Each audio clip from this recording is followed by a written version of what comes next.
नमस्कार दोस्तों, ढोल में पोल चैनल में आप सब मित्रों का हार्दिक स्वागत करता हूं।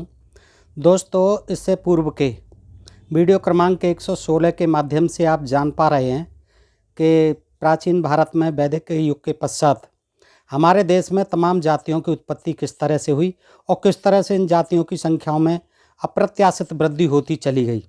तो दोस्तों, ये संस्कृति के 4 अध्याय से आपने देखा और मैं चाहता हूँ कि इससे आगे भी आप जान पाएँ और जानने की जिज्ञासा भी रहती है। तो आपसे अनुरोध करता हूँ कि इस वीडियो को भी देखें ताकि आपको जातियों के बारे में, वर्ण व्यवस्था के बारे में और भी जानकारी सम्यक रूप से मिल सके। तो आइए दोस्तों, देखते हैं आगे का वीडियो इसी पुस्तक से, संस्कृति के 4 अध्याय से। जो आपने पूर्व का वीडियो देखा उससे आगे का प्रसंग है ये, जातियों के बारे में, वर्ण व्यवस्था के बारे में, कि जाति की शाखाओं प्रशाखाओं की वृद्धि अनुलोम और प्रतिलोम विवाहों के कारण हुई वैदिक युग के पश्चात। यह सत्य है, किंतु आरंभ में जात प्रथा की बात आर्यों को सूझी कैसे, यह समझ में नहीं आता है।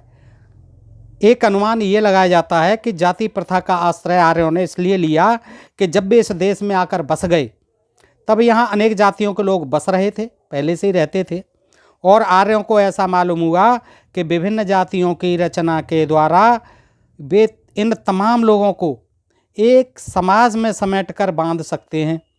यहाँ द्रविड़ जाति के लोग थे भारत में, जो यहाँ के मूल निवासी थे, जो धर्म कर्म और सभ्यता संस्कृति में बहुत ऊंचे थे, सिंधु घाटी सभ्यता के लोग थे।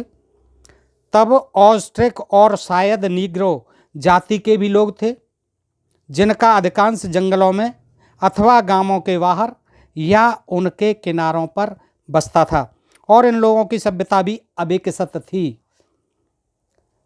और इन सब के ऊपर आर्य थे, जो अपने को श्रेष्ठ समझते थे। आर्य जब आए तो उन्होंने अपने को श्रेष्ठ समझा। आर्य का मतलब ही होता है श्रेष्ठ, और जिन्हें अपनी संस्कृति और मेधा पर बड़ा नाज था।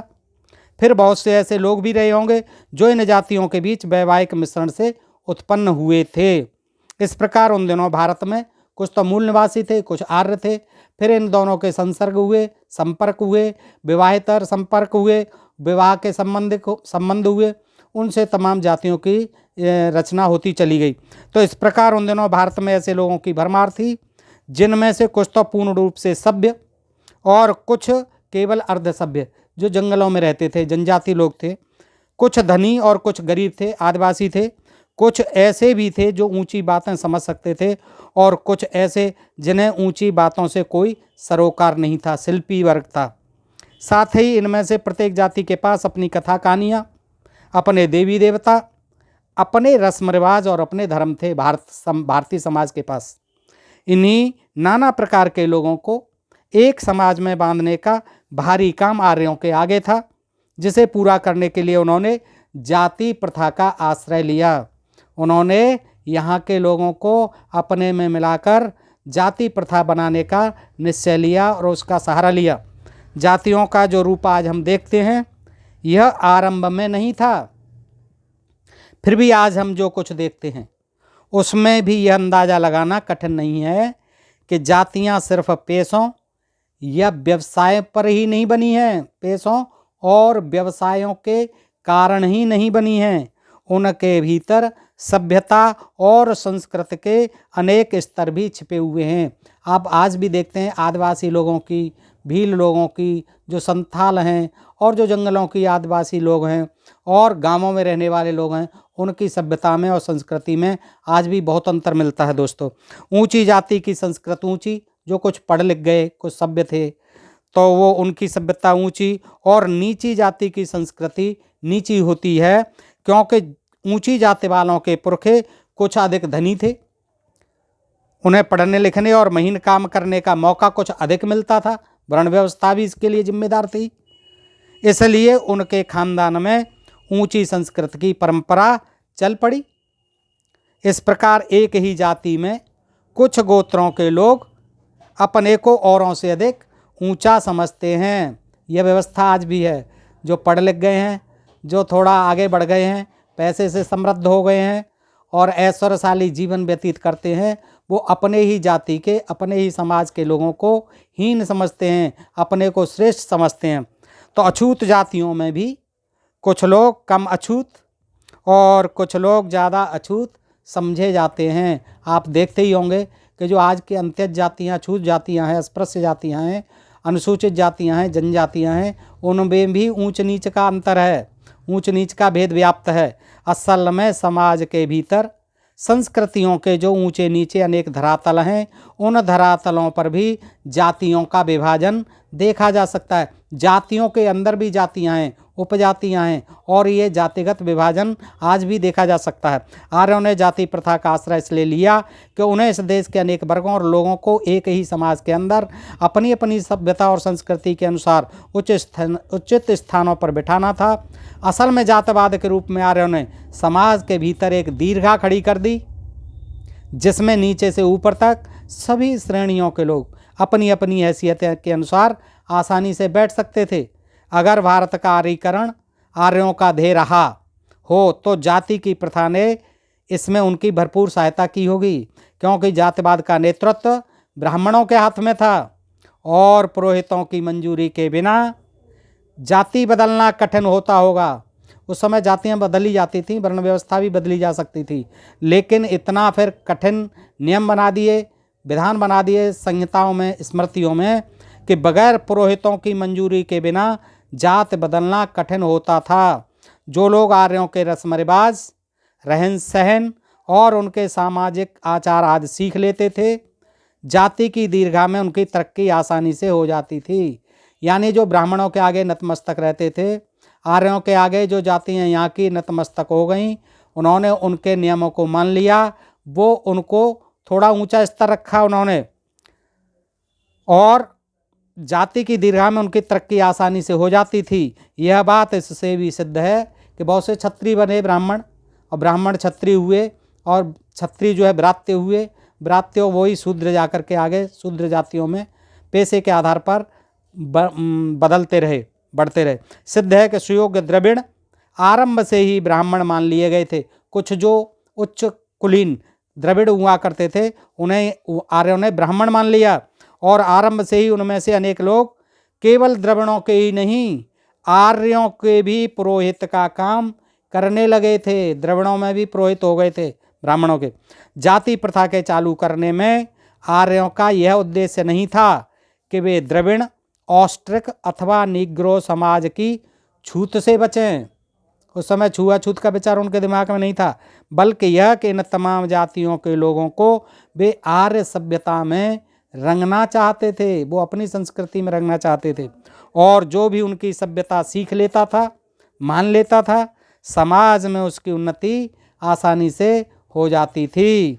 यह प्राचीन संस्कार आज भी हिंदू समाज में अपना काम कर रहा है, और हम आए दिन देखते हैं, बिल्कुल आज का ये अनुभव है, आए दिन हम देखते हैं कि जो हीन जातियाँ ऊपर उठना चाहती हैं, वे अखाद्य खाने यानी मांस भोज आदि को, मांस भक्षण आदि को, और अपेय पीने की आदत तथा अन्य कुरीतियों को छोड़कर जनेऊ धारण कर लेती हैं तथा कोशिश करने लगती हैं कि समाज उनकी गिनती द्विजों में कर ले। शूद्रों में बहुत होड़ लगी हुई है ये, वो चाहते हैं कि हम क्षत्रिय बन जाएं, हमारे क्षत्रियों में फिर ब्राह्मणों में गिनती होने लग जाए। इसीलिए वो खूब पूजा पाठ करते हैं, तिलक छापे लगाते हैं, मंदिरों में दान दक्षिणा देते हैं, कथा भागवत भी कराते हैं। तो यही प्रक्रिया है जो कि ऊपर ले जाने की उनकी मानसिकता है। तो आरंभ में जाति परिवर्तन पर कड़ी रोक नहीं थी, इसके अनेक प्रमाण मिलते हैं। श्री रामचंद्र विद्यालंकार ने लिखा है कि जात पात की ठीक जात पात के रूप में स्थापना। देखिए विद्यालंकार जी लिखते हैं, वे बहुत बड़े इतिहासकार हैं, महान इतिहासकार हैं, जयचंद्र विद्यालंकार। जात पात की ठीक जात पात के रूप में स्थापना 10वीं शताब्दी ईस्वी में आकर हुई है। 10वीं शताब्दी में आकर हुई है ठीक ठाक से इसकी स्थापना जातवाद की, और उसके बाद भी मिश्रण पूरी तरह बंद नहीं हुआ। शहाबुद्दीन गौरी के समय तक हिंदू जातों में बाहर के लोगों को सम्मिलित होते देखते हैं। शहाबुद्दीन गौरी का जब आक्रमण हुआ था, उस समय तक हिंदू जातियों में बाहर के लोगों को बहुत मिश्रण हुआ है। हिंदू जातियों में बाहर के लोगों का, शक और ये हूण आदि तमाम जातियां सन 1178 ईस्वी में गुजरात के नाबालिग राजा मूलराज द्वितीय की माता से हारकर गौरी की मुस्लिम सेना का बहुत बड़ा अंश कैद हो गया था। उन कैदियों की दाढ़ी मूछ मुड़वाकर विजेताओं ने सरदारों को तो राजपूतों में शामिल कर लिया था और साधारण सिपाहियों को कालियों, खांटों, बाबरियों और मेड़ों में बदल दिया था। देखिए, जो मोहम्मद गौरी की सेना थी, गुजरात के नाबालिग राजा मूलराज द्वितीय की माता से हारकर गौरी की मुस्लिम सेना का बहुत बड़ा अंश कैद हो गया था, बंदी बना लिया गया था और उनमें से उनकी दाढ़ी मूछें मुड़वा करके मुसलमानों की विजेताओं ने सरदारों को तो राजपूतों में शामिल कर लिया था और साधारण सिपाहियों को कालियों, खाटों, बाबरियों और मीणों में। आचार्य छितमोहन सेन, ये भी इतिहासकार लिखते हैं कि पुराने ज़माने में इतना बंदेज नहीं था। कल के पहले असवर्ण विवाह भी चलता था तथा शूद्र के हाथ से पक्वान्न भी ब्राह्मण लोग ग्रहण करते थे। पका हुआ अन्न, पका भोजन ब्राह्मण ग्रहण करते थे शूद्र के हाथ से। कलयुग में यह निषिद्ध कैसे हुआ? शाम शास्त्री कहते हैं कि बौद्ध और जैन धर्म का वैराग्य प्रधान मत और कृच्छाचार ही इसके कारण हैं। ऊंचे वर्ण के लोगों ने जीव हिंसा छोड़ी। जब बौद्ध और जैन धर्म का उदय हुआ तो अहिंसा को बहुत उन्होंने बल दिया। लोग जो है जैन और बौद्ध बनने लगे। तब हिंदुओं ने भी, उस समय के हिंदुओं ने भी मांसाहार को त्यागा, यज्ञों को बल देना बंद किया और छोड़ी। शूद्रों ने नहीं छोड़ी, लेकिन उस समय जो शूद्र थे उन्होंने नहीं छोड़ा, ब्राह्मणों ने छोड़ा, द्विजों ने छोड़ा, तब शूद्रों ने नहीं छोड़ी, इसलिए उनके हाथ का अन्न ब्राह्मणों ने खाना बंद कर दिया। राजा राजेंद्र लाल मिश्र कहते हैं कि बौद्ध पड़ोसियों के अनुरोध से हिंदुओं ने गौमांस खाना छोड़ा। बौद्ध पड़ोसियों के अनुरोध से हिंदुओं ने गौमांस खाना बंद किया। तब तक गौमांस खाया जाता था हिंदुओं में। जिन्होंने गौमांस खाना नहीं छोड़ा, समाज की दीर्घा में वे नीचे लुढ़क गए, शूद्र वर्ण में, अंत्यज में, अंत्यवासन में आ गए। जाति की प्रथा ने हिंदू समाज की सेवा इसी रूप में की है। इस प्रथा का उद्देश्य ही यहाँ आने वाली हरेक जाति को भारतीय संस्कृति के ढांचे में कस लेना था। मंगोल, यूनानी, शक, आभीर, देखिए ये बाहर से आए हुए लोग हैं सब। मंगोल मंगोलिया से, यूनानी यूनान से, शक, आभीर, यूची और हूण तथा मुस्लिम आक्रमण से पहले आने वाले तुर्क, जात प्रथा के जन्म के बाद भी तुर्क भी, जो भी लोग इस देश में आए उन्हें भारतीय समाज के अंदर पचाने में सबसे अधिक योगदान इसी जातिवाद ने दिया। जाति में आकर के सब घुल मिल गए, सबकी जातियां बन गईं, क्योंकि इस देश में ये समस्या ही नहीं थी कि नवागंतुक जाति के लोग समाज में कहाँ पर रखे जाएं। कोई समस्या नहीं थी। नवागंतुक लोग जो भी आ रहे थे, मेहमान लोग विदेशों से, सबको जातियों में सामंजस्य कर लिया गया उनका। जातियों की श्रेणियाँ अनेक थीं और वे दिनों दिन बढ़ती ही जा रही थीं। अतएव नवागंतुक लोगों में से जो आ रहे थे, हरेक को अपनी वैयक्तिक अथवा पारिवारिक संस्कृति के अनुसार, जो उनकी पारिवारिक संस्कृति थी उसके अनुसार या उनकी व्यक्तिगत इच्छा से जाति के ढांचे में उपयुक्त स्थान आसानी से मिल जाता था। तब इतना भेदभाव नहीं था और जो जिस जाति के अनुरूप अपने को समझता था, जैसी उसकी संस्कृति थी और जो इच्छा होती थी उसी जाति में ढल जाता था। अब तो जात प्रथा बिल्कुल निंदित हो गई है और वह टूटने भी लगी है, किंतु प्राचीन काल में उससे भारतीय संस्कृति को एक लाभ अवश्य हुआ कि जब कोई जाति अपने से भिन्न किसी जाति पर विजय होती है, तब उसके सामने सवाल ये आता है कि हारी हुई जाति से क्या सलूक किया जाए। अंतर्जातीय विवाहों का भी बड़ा प्रभाव पड़ा है और अंतर्जातीय विवाहों के लिए लिखते हैं कि अंतर्जातीय विवाह की बात सुनकर आज का औसत हिंदू नाक भौं से कोड़ने लगता है, किंतु प्राचीन काल में ऐसी बात नहीं थी। जो द्विज थे यानी ब्राह्मण, क्षत्रिय, वैश्य, उनके भीतर तो अंतर्जातीय विवाह चलता ही था। द्विज और शूद्र के बीच भी विवाह पर रोक नहीं थी। हाँ, ऐसे विवाहों से उत्पन्न संततियों को समाज में कुछ निम्न पद दिया जाता था, किंतु धर्मशास्त्र इन संतानों को समाज से बाहर नहीं समझते थे। धर्मशास्त्रों ने उन्हें विभिन्न जाति नाम दिए और उन जातियों के नाम इन ग्रंथों में मिलते हैं जो अंतरजातीय विवाह के कारण पैदा होती थीं, प्रतिलोम और अनुलोम विवाहों के कारण। तो अनुलोम और प्रतिलोम विवाहों से उत्पन्न होने वाली संतानों की जातियां क्या हों, इस विषय में धर्मशास्त्र बराबर चिंतन करते रहे। जितने भी स्मृतियां संहिताएं सब में लिखा गया है, और समय समय पर जो निर्णय शास्त्रकारों ने दिए उनसे भी जाति की संख्या में बहुत वृद्धि हुई।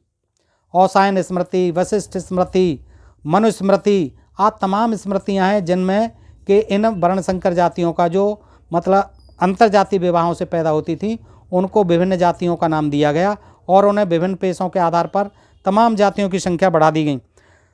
उदाहरण के लिए देखें, धर्मशास्त्रों के अनुसार ब्राह्मण या क्षत्रिय पिता, ब्राह्मण हो या क्षत्रिय पिता हो, और शूद्र माता से उत्पन्न संतान नापित कहलाती है। अब नाई जो कहलाते हैं इनके लिए शास्त्रों में लिखा गया कि ये शूद्र माता की संतान है, ब्राह्मण हो पिता या क्षत्रिय हो। जो इस प्रकार की संतान अंतरजातियों के विवाह के कारण होती थी वो नापित कहलाती थी। द्विज पिता और शूद्र माता की संतान उग्र कहलाती है, उग्र जाति होती थी उस समय। वैश्य क्षत्रिय से उत्पन्न पिता और शूद्र वैश्य से उत्पन्न माता की संतान करण होती थी, करण जाति होती थी। शूद्र पिता और ब्राह्मण माता से उत्पन्न संतान शूनिक, निषाद व ब्रात्य कहलाता है। शूद्र पिता हो और ब्राह्मण माता हो, उससे उत्पन्न संतान को शूनिक में रखा गया, शूनिक जाति, निषाद जाति या ब्रात्य में कहलाई, ब्रात्य कहलाई।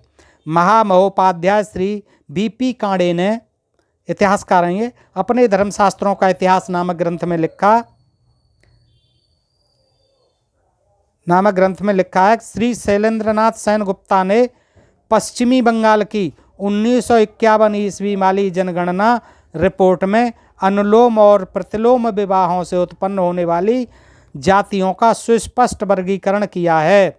श्री सेनगुप्त ने 209 जातियों की गणना की है बंगाल में, जो आर्यतर जातियां थीं, जो आर्यों से अलग जातियां थीं, नीची जातियां थीं, और जिनका आर्य समाज में प्रवेश प्रतिलोम या अनुलोम विवाहों के द्वारा हुआ है। 209 जातियां। यह अवस्था कब थी? ईसा पूर्व 500 साल पहले या उससे उधर की है। यदि इस काल से और पीछे चलें तो यह महाभारत के समय विवाहों में और भी उदारता बरती जाती थी एवं आर्यतर नारियां आर्यों के गृह में पूर्ण आदर का स्थान आसानी से प्राप्त कर लेती थीं। आर्यतर जातियां जो यहाँ की मूल निवासी जातियां थीं, आर्यों के साथ शादियां होती थीं और वो आर्यों के घर में बहुत सम्मान पाती थीं। स्वयं कृष्ण द्वैपायन व्यास का जन्म सत्यवती या मत्स्यगंधा की कुच्छ से हुआ था, जो धीवर जाति की कन्या थी। भगवान कृष्ण की माता देवकी असुरवंश की, कंस की बहन कन्या थी, असुरवंश की कन्या थी। यद्यपि कृष्ण के पिता वसुदेव आर्य क्षत्रिय थे, भीम ने हिडिंबा नाम की राक्षसी, आर्यतर हुई राक्षसी, यहीं की रहने वाली, से विवाह किया था। अर्जुन का एक ब्याह उलूपी से हुआ था, जो नाग जाति की कन्या थी। नाग जाति यहीं की मूल निवासी थे। श्रुतश्रवा ऋषि के पुत्र सोमश्रवा नाग कन्या के गर्भ से उत्पन्न महातपस्वी स्वाध्याय संपन्न और तपोवीर संभूत थे। जरत्कार ऋषि का ब्याह जब कहीं नहीं हो सका, जरत्कार ऋषि का, तब नागराज वासुकी ने, अनार्य थे ये, अपनी बहन का ब्याह उनके साथ कर दिया, आर्य के साथ। इसी दंपति के पुत्र आस्तिक हुए, जिन्होंने जन्मेजय से अनुरोध किया था कि वे नागों का नाश न करें। जन्मेजय ने प्रतिज्ञा की थी, क्योंकि उनके परीक्षित पिता को डस गया था नाग जो वासुकी, तो उन्होंने नागों का नाश करने के लिए यज्ञ किया था। तब इन्हीं आस्तिक ने उनको रोका था कि आप नागों का नाश न करें। आस्तिक ने, नाग जाति की कन्याएं अतीब रूपवती हुआ करती थीं। आज भी भारत में नाग जाति है दोस्तों, और बहुधा आर्य उनसे प्रसन्नतापूर्वक ब्याह करते थे। आर्य समाज में नागों से विवाह की प्रथा इतनी अधिक प्रचलित हो गई थी कि ऐसे विवाहों से उत्पन्न संतान अनायास पिता की जात में मान ली जाती थी। वो पिता की जाति मान ली जाती थी, आर्य जाति। जरत्कारों के समान मंदपाल ऋषि ने भी अन्यत्र विवाह की संभावना न देखकर एक अनार्य कन्या से विवाह किया था, जिसकी कुछ से 4 पुत्र जन्मे और चारों ब्रह्मवेत्ता हुए। यानी आर्य ऋषि और नार्य कन्या से चारों ब्रह्मवेत्ता ऋषि हुए। और तो और जिस वीर के नाम पर हमारा देश भारत कहलाता है, देखिए भारत जो कहलाता हमारा देश, वह दुष्यंत का वह यशस्वी पुत्र भरत भी किसी आर्य कन्या की नहीं, अपितु अप्सरा मेनका की बेटी शकुंतला की कोख से जन्मा था। अप्सरा तो आप जानते हैं नगर वधू हुआ करती थी, वैश्या हुआ करती थी, तो अप्सरा मेनका थी और दुर्वासा के संयोग से उसका शकुंतला की कोख से जन्म हुआ था भरत का, कण्व ऋषि के आश्रम में। और भगवान बुद्ध के विषय में यह अनुमान है कि उनके वंश में भी आर्य और मंगोल रक्त का मिश्रण था, शाक्य वंश में। इस प्रकार प्रसिद्ध क्षत्रिय राजा उदयन की एक रानी कुरु ब्राह्मण की बेटी थी। स्वयं भगवान रामचंद्र की 2 माताएं कौसल्या और कैकेयी तो राजवंश की कन्याएं थीं, किंतु सुमित्रा का जन्म ब्राह्मण पिता और करणी माता के संयोग से हुआ था, जो शूद्र थी, करणी जात आर्य व्रत से बाहर थी, अनार्य जाति थी। मनुस्मृति में उसकी गणना झल्ल मल्ल आदि जातियों के साथ व्रात्य क्षत्रियों में की गई है। करणी जाति की झल्ल मल्ल ये व्रात्य क्षत्रिय जातियां हैं, उसी के साथ करणी जाति भी है और उसी जाति की थी सुमित्रा, लक्ष्मण की माँ। रामायण में स्पष्ट उल्लेख है, सुमित्रा वामदेवस्य बभूव करणी सुता। अनुलोम क्रम से असवर्ण विवाह महाभारत युग में खूब प्रचलित था। आरंभ के पौराणिक युग तक भी वह निंदित नहीं हुआ था। निंदा इसकी पिछले पौराणिक काल में आकर होने लगी। पहले उच्च वर्ण वालों को अपनी जाति से नीचे की जातियों में से कन्या लेने में कोई आपत्ति नहीं होती थी। जब आपत्ति की बात सामने आई तब पहले उन्होंने शूद्र कुल को छोड़ा और पीछे वैश्य और क्षत्रिय कुलों को भी। नारी रत्न मानी जाती थी और रत्नों का संचय कठोर से भी करना आर्यों के यहाँ सत्कर्म समझा जाता था। वेदों की कई ऋचाएँ नारियों की रचनाएं हैं, फिर भी यह कैसे हुआ कि नारी और शूद्र को वेद पढ़ने का अधिकार नहीं रहा। इस संबंध में विचार करते हुए आचार्य चित्तमोहन सेन ने लिखा है कि जब आर्य लोग इस देश में आए होंगे तब स्वभावतः ही उनके साथ स्त्रियों की संख्या कम रही होगी, इसलिए आर्यतर यानी अनार्य जाति की कन्या ग्रहण करने में उन्हें आपत्ति नहीं रही होगी। अंत में इन आर्यतर जाति की स्त्रियों की संख्या इतनी अधिक हो गई होगी कि उनकी प्रवृत्ति भी पतिकुल के यज्ञ यागाद की अपेक्षा पितृकुल की पूजा पद्धति की ओर ही अधिक रही होगी, इसलिए वे स्वयं भी शायद यज्ञादि कृत्यों में विशेष उत्साहशील नहीं रही होंगी। इसलिए अंत में स्त्री और शूद्र को एक श्रेणी में डाल दिया गया होगा और वेद कर्मों से वंचित कर दिया गया होगा। आर्यों को अपने रक्त की पवित्रता को बनाए रखने का ध्यान अवश्य था, किंतु रक्त की पवित्रता बची नहीं। अंतरजातीय विवाहों के द्वारा आर्य और अनार्य रक्त का काफ़ी सम्मिश्रण हुआ और इसी सम्मिश्रण के परिणाम स्वरूप आर्यों और जो यहाँ के मूल निवासी द्रविड़ थे, द्रविड़ों का वांशिक भेद निश्शेष हो गया, खत्म हो गया। नारियां सर्वत्र संस्कृति की पालिका समझी जाती थीं। भारत में उन्होंने सांस्कृतिक समन्वय को भी संभव बना दिया। इस तरह से दोस्तों ये प्रसंग हमने आपके सामने रखा, आप देखें। सुनने के लिए धन्यवाद। और आगे के वीडियो में भी हम इसका शेष अंश आपके समक्ष प्रस्तुत करना चाहेंगे। दोस्तों, जिन मित्रों की ये जिज्ञासा है कि जाति और वर्ण व्यवस्था के बारे में हम ज़्यादा से ज़्यादा जानें, तो उनसे अनुरोध करता हूं कि आगे के वीडियो को भी देखें। आज के लिए धन्यवाद, बहुत बहुत आभार, नमस्कार।